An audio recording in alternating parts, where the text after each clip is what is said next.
The same, what reward are you going to give the person who fights? What are you going to do about this person, this monster in front of us?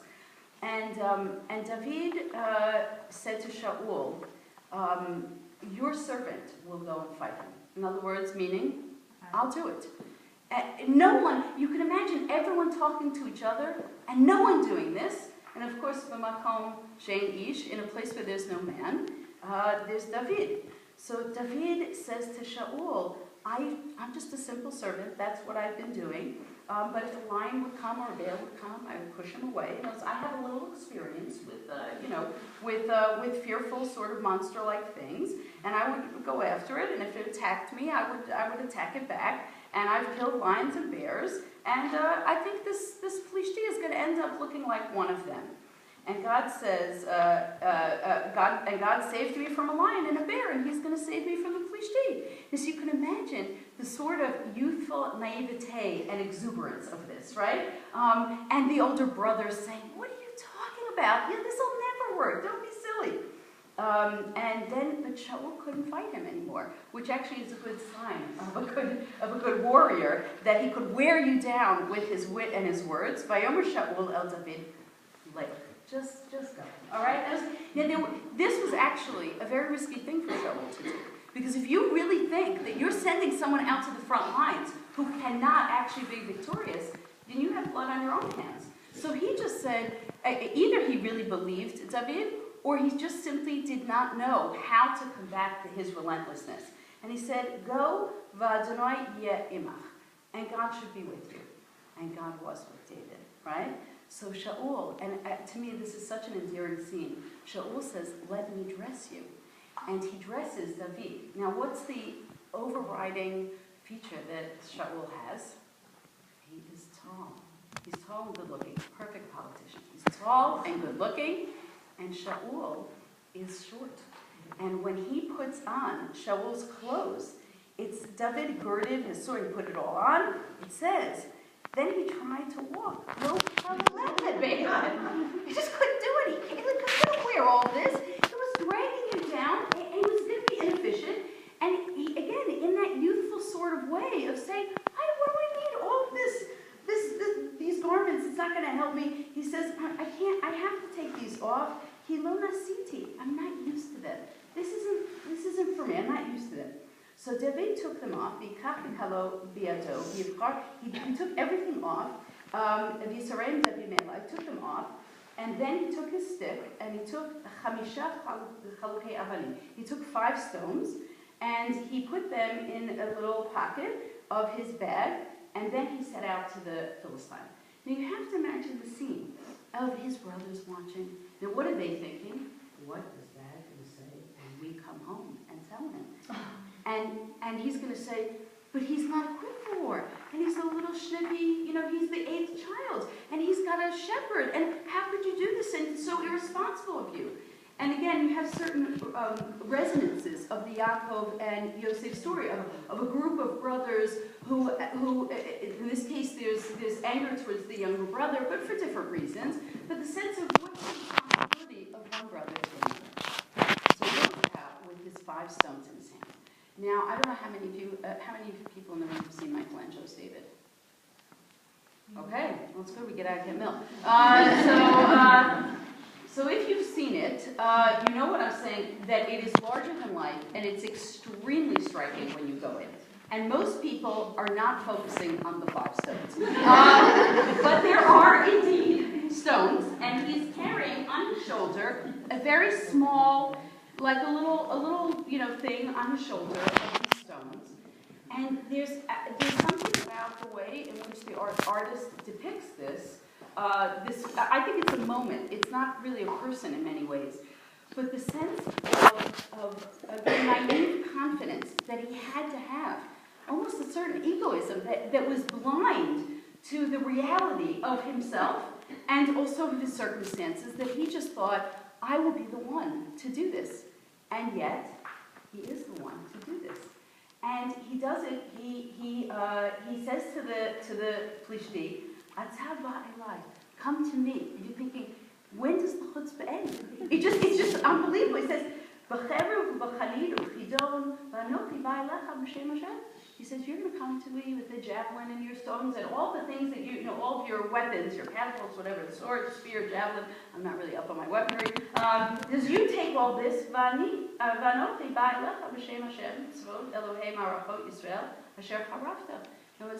and I'm coming only with God's presence and also God's anger that you would do this to Israel. That's all I'm coming with. And it was enough. So actually, some people are really familiar with this story through Malcolm Gladwell. It was an unusual sort of way to get to Shmuel Aleph. But I want to share with you because I think the insight that he has in this text is really quite amazing. He says, David and Goliath is a book about what happens when ordinary people confront giants. By giants, I mean powerful opponents of all kinds, from armies and mighty warriors to disability, misfortune, and oppression. And he says, should I play by the rules or follow my own instincts? Should I persevere or give up? Should I strike back or forgive? So he says that whenever you're facing a giant, you ask yourself, whatever the nature of that giant is, it's an illness, it's a family problem, it's a literal enemy, it's a problem that seems intractable and insurmountable. So you ask yourself, do I fight or do I give up? Do I persist? Do I lay back? Do I fight with some unique ability? So this is Gladwell's thesis. He says ancient armies had three kinds of warriors. The first was cavalry, armed men on horseback or in chariots. The second was infantry, foot soldiers, wearing armor and carrying swords and shields. And the third were projectile warriors, or what today would be called artillery, archers, and most importantly, slingers. Right? So the slingers have a little leather pouch, and they have their little catapults, and they get you. So he says this was David's genius, David Amelech's genius. He didn't call him David Amelech, but he'll learn. He says David's genius was that he totally disarmed his enemy because his enemy thought that it was going to be face-to-face combat. That's what he was expecting. And when he said, you take me on, right? It was when Goliath said, any one of you tries to take me on, he thought that was going to be in hand-to-hand combat. Of course he would have won. But what was David very skilled at? He was a skilled slinger. And he knew how, so it wasn't only that he was he was fighting a different battle, but that he also took his enemy by surprise, because his enemy expected one thing, and he delivered another. And so the battle of wits that David forged, we tend to think of this as David actually fought in a kind of hand-to-hand way with Goliath, and it was a miracle that he won. But what Gladwell says is it's not a miracle. When you approach a giant and you know that you can't fight it and you can't win it in traditional, conventional means, it's time to try something unconventional. It's time to try something unconventional. And in that he wins. So I say that just to wrap up the sentiment, because this is a very powerful story, and in many ways, David becomes the king that we sing about in summer camp, right? We don't have a song to Shaul, we don't have a song to Shlomo, we don't have a song to lots of kings mentioned in the Divrei Yamim. We don't have songs to them. But we have a song to David HaMelech Chai V'Kayam, that he lives eternally. And he doesn't live with us eternally, but his courage lives with us eternally. The wit lives with us eternally. The sense of impossibility that has always characterized our people, all the things that just make no sense about the fact that we exist today, really in many ways are a result of the fact that we had David HaMelech as such a remarkable leader, as someone who said, there's a battle that everyone else is afraid to fight, and I'm not afraid to fight it. So Liz shared with me, and asked me to share with you, that one of the last things I think David's wife said to him was, you fought a good battle, but you lost. And that's one way to look at it, and it's the most obvious way to look at it, and we wouldn't be here if that weren't the case. But in certain ways, the kind of inspiring ways in which Liz has shared with us, and many more things as well that she shared with me over this period of time, and the way in which his courage inspired his family and his friends and total strangers, and the chesed that was done in his name, and as a result of him, actually has so many ramifications that are so far beyond what any of us could imagine in this room. So in the sense of David Chai v'Kayam, there is that sense of the impossibility. We're not going to win the war on cancer yet, but we have made amazing strides. And each fighter in that battle, in some way, progresses and advances medicine. It's very hard to really believe that when you're in that moment of suffering with another human being. But in some senses, we hope in our lifetime, and it should be, it's so soon, because no one should have to suffer from this. And sometimes, if you look at the immense amount of money that is spent on cancer research, and I don't know, how can we not have fixed this already? How can it be that we have so many intelligent people and we have not figured this out? And so that's another battle that feels impossible.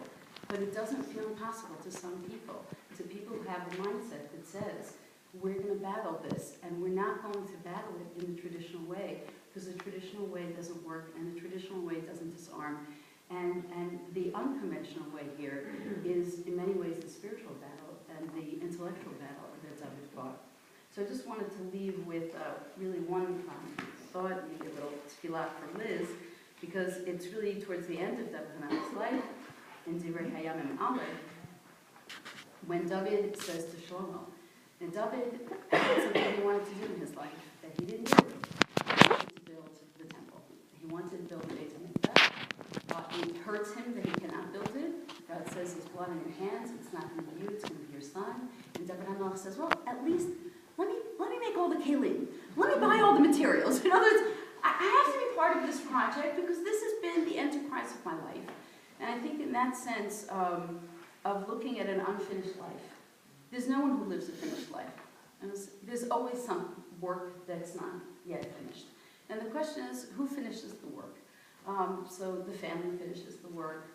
The children finish the work. No one finishes it, really. We just continue it. And that's, lo alacham l'chalik more. We're here to continue the job.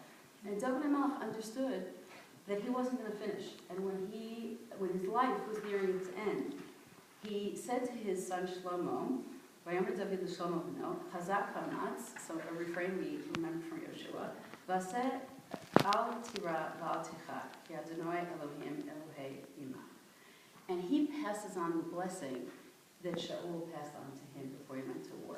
He says, don't fear and don't be despondent because your God is with you. Here, Elohai, my God is with you. It's the sense that this lives on. There's a legacy that lives on. And it's hard to be strong and of good courage and not be despondent. But God is with you.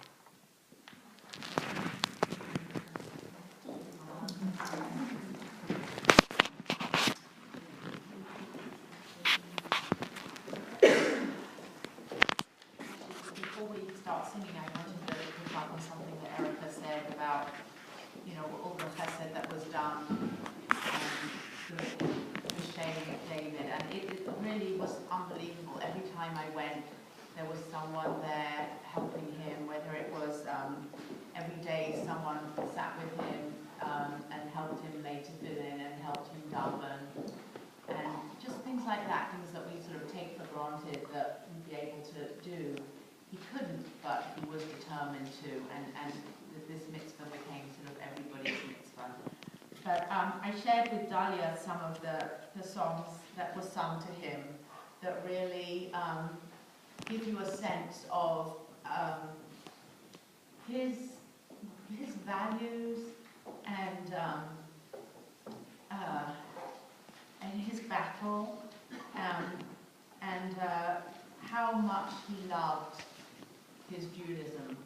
And I feel like the songs that were sung to him in the last month of his life are somehow like a narrative of what is important to us. And at the end of the day, that's sort of all we have. Just before he died, people were singing to him. And he had his eyes open, and he was attentive. And I'd like to think that in Shamayim, he's singing too. So I invite everyone if we could just